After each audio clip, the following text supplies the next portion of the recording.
Alright, so today we'll talk about acceleration in circular motion. Okay? Okay. Now, when a body is performing circular motion, even though if it is uniform circular motion, we know that the velocity of the particle is always changing. Okay? Okay. Now, if the velocity of the particle is changing, that means it must be an accelerated motion. So it must have some acceleration. This acceleration should have some magnitude as well as some direction. Okay, now this derivation of this acceleration is done in 11th standard, so this time you don't have the derivation, we'll just go through the formula. Okay, now this now I have shown this a uniform circular motion. So over here, since it is a uniform circular motion, its omega will be constant. Okay, ठीक आहे. आता omega constant आहे, uniform circular motion आहे, म्हटल्यावर velocity प्रत्येक वेळेस तरी पण चेंज होती because the direction of velocity is changing. Now since the direction of velocity is changing, it is an accelerated motion. once again I am repeating the same thing. So this acceleration comes out to be towards the center of the circular motion along the radius. So right now the particle is over here, its instantaneous velocity's direction is tangential to the point like this. Okay, now the acceleration of this particle comes out towards the center of the circular motion in this direction. Now since it is along the radius towards the center, it is also called as centripetal acceleration or radial acceleration. So we can denote it by ACP, CP for centripetal, or AR, R for radial. ठीक है, A suffix R or A suffix CP. Fine. Okay, now what is the magnitude of this acceleration? This acceleration, radial acceleration or centripetal acceleration, is given by omega square R or V square by R or omega V. You can get these formulas, by the relation V is equal to R omega. ठीक है. Now since this radial acceleration or centripetal acceleration is a vector quantity, it will have a direction as well. Now the direction is given by this form. In vector form, it will be written as A is equal to minus omega square R. Now omega square R will give us the magnitude.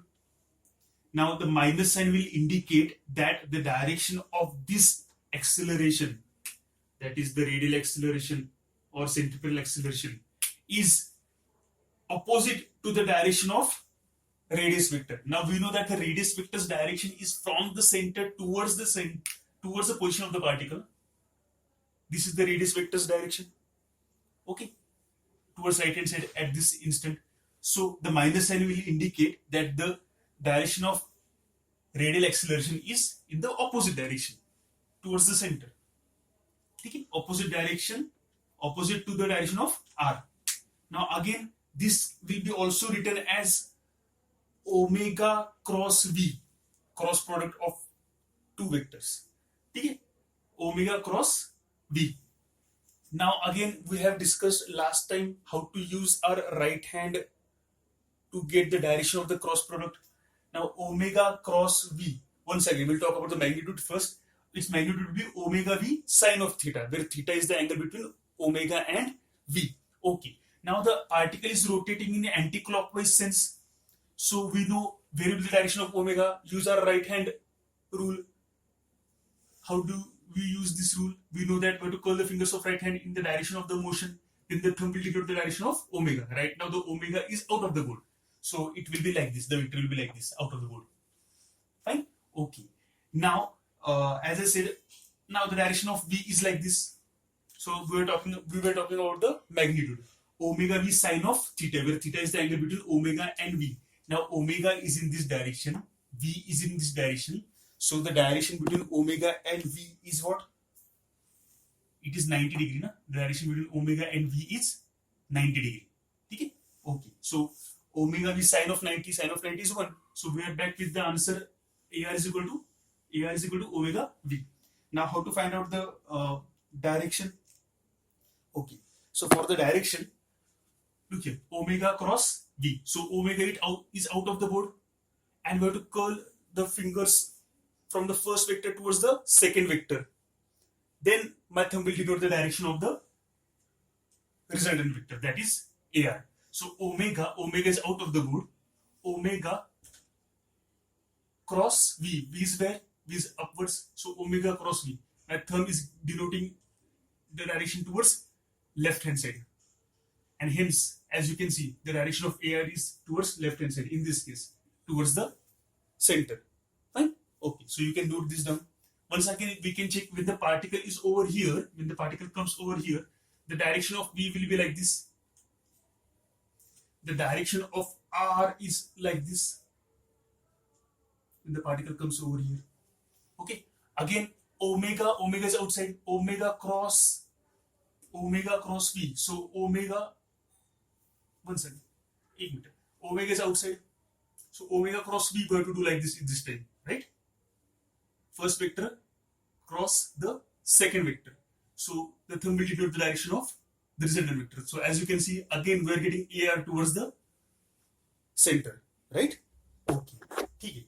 Anyway, so now this was about uniform circular motion, the centripetal acceleration. Even in non-uniform circular motion, we will have the centripetal acceleration or radial acceleration. But along with that, we will also have a tangential acceleration. Because in non-uniform circular motion, the tangential velocity, magnitude will also keep on changing, right? Okay. So here we are talking about non-uniform circular motion. So as you can see, I have taken two cases. In first case, omega is increasing. पहिल्या case मध्ये omega वाढतोय.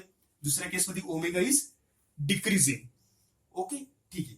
आता now we know the direction of omega once again. In both the cases, since it is rotating in anti-clockwise sense, omega will be out of the board. Omega will be out of the board. Okay, okay, remember this. Now look here. This is the radial acceleration towards the center along the radius, or centripetal acceleration. Getting this? Now the magnitude will be given by the same formulas. Now over here, since it is a non-uniform circular motion, omega or V will not be same. It will keep on changing. So its magnitude will be, suppose we take this formula. You can take any formula, V square by R. But what we have to take? We have to take that V at this instant. ह्या instant वरचा आपल्याला V घ्यायचा आहे. बरोबर? का तर ह्या इथे गेल्यानंतर पार्टिकलचे V वेगळा असेल. मग त्यावेळेस magnitude of the radial acceleration will also be different. It is. So we have to take omega or V at that particular instant to get the magnitude of radial acceleration. Now, along with the radial acceleration, since it is a non-uniform circular motion, it will also have a tangential acceleration. Now, this acceleration will be along the tangent at that particular point. Why tangential acceleration? Because the tangential velocity's magnitude will also go on changing in non-uniform circular motion.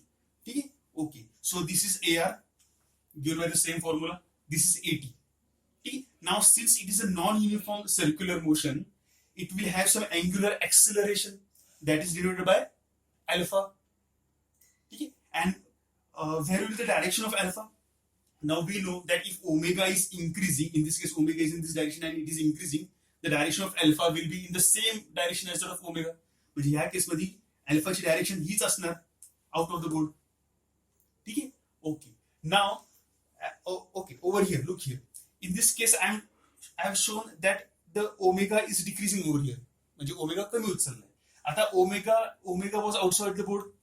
Now since omega is decreasing, alpha will be in the direction of opposite to that of omega. So alpha will be inside the board like this, and hence it is denoted by cross. Okay. Okay. Now we talked about the radial acceleration. Now what about the tangential acceleration? Now as you can see over here, since V is increasing, the direction of tangential acceleration is in the same sense. Over here V is decreasing, so the direction of tangential acceleration is in the opposite sense. Okay. Okay. What will be the magnitude of this tangential acceleration? It will be R alpha. R is the radius, alpha is the angular acceleration. So tangential acceleration AT will be denoted by R alpha. Now in vector form, it will be alpha cross R. Again, its magnitude will be what? Alpha R sine of theta. What will be theta? Alpha is in outside direction. R is where? R is always towards the center of the towards the position of the particle, right? From the center. So as you can see, the direction between R and alpha is 90 degree. Even here, alpha is inside, R is over here. The direction between alpha and R is 90 degree. So alpha R sine of 90 is again 1. We are back with 8 is equal to R alpha. What about the direction? Alpha cross R. Over here, alpha is outside, R is over here. So we have to do alpha cross R. So alpha cross R will give you the direction of 80. So as you can see, 80 is pointing upwards in this case. Right? Again over here, alpha was inside, R is still over here. So alpha cross R. So I'm getting the direction in the downward direction. So as you can see, 80 is pointing in the downward direction. Okay? So this is how we write tangential acceleration in vector form. Now there will be a resultant acceleration, right? Since both the accelerations are acting on the particle simultaneously, we will have a radial acceleration. We will have a resultant acceleration. Now the resultant acceleration will be drawn according to what? By using parallelogram. We have to draw a vector parallel to this vector from here, and we have to draw a line parallel to this line over here, and another line parallel to this line from here. So we'll draw a vector starting from this point towards this point. That will give me the resultant of AT and AR. And from, as you can see, this is 90 degree. AT and AR are perpendicular to each other since it is along the radius and it is tangential. And hence, by using Pythagoras theorem, you can easily say that A is nothing but equal to square root of AT square plus AR square. Right? Because if this is 80, even this magnitude will be 80.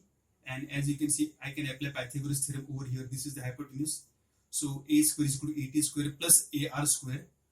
And hence, A will be square root of 80 square plus AR square. Right? Now, if it was a uniform circular motion, then there won't be any tangential acceleration. As you can see, there is no tangential acceleration, right? So if it was a uniform circular motion, tangential acceleration will go away, AT will go away, and hence the resultant acceleration will itself will be the radial acceleration. So this will go away, and again we are back with only AR. Getting this? Okay. Now we don't have the derivation for all these things, and hence we have written only the formulas. You had the derivations in 11th standard. Okay, yeah. Or whenever I will make the videos of 11th standard, then you can go through that derivations if you are interested. Anyway, so we'll talk about the kinematical equations of circular motion. Now, as we have kinematical equations for linear motion, if you can recall, I think you have been studying this since 8th standard. That V is equal to U plus AT, S is equal to UT plus half AT square, V square is equal to U square plus 2AS. In the same way, analogous to that, we have kinematical equations for circular motion. Here alpha should be constant, the angular acceleration should be constant. So omega will be the final angular velocity, omega naught will be the initial angular velocity, t will be the time interval. Okay, so omega analogous to V is equal to U plus AT, we have omega is equal to omega naught plus alpha t. S is equal to UT plus half AT square. Here theta, that is angular displacement, theta is equal to omega t plus half alpha t square. Right? Analogous to V square is equal to U square plus 2AS. We have omega square is equal to omega naught square plus 2 alpha theta. Getting this? Okay. Now in this case, if omega is decreasing, alpha will be taken as negative because it will be a negative angular acceleration. So in that case, in the numericals, we will take alpha as negative. Right? Okay. Fine. Now, most of the times in the numericals, the values are given not in radians per second, but in RPM. So how will you convert? 1 RPM will be equal to what? 2 pi by 60 radians per second. Because this is what 1 revolutions per minute. Na? In 1 minute, it is taking like 1 RPM means 1 revolution per minute. In 1 minute, it is making 1 revolution. Okay? Now 1 revolution corresponds to 2 pi radians. And 1 minute corresponds to 60 seconds, and hence 1 RPM can be written as 2 pi upon 60 radians per second. So from this you can convert any RPM to radians per second, right? Okay. Now this was all about the kinematics of circular motion. From the next lecture, we'll study about the dynamics of circular motion. Now things will start getting interesting from that point. Okay.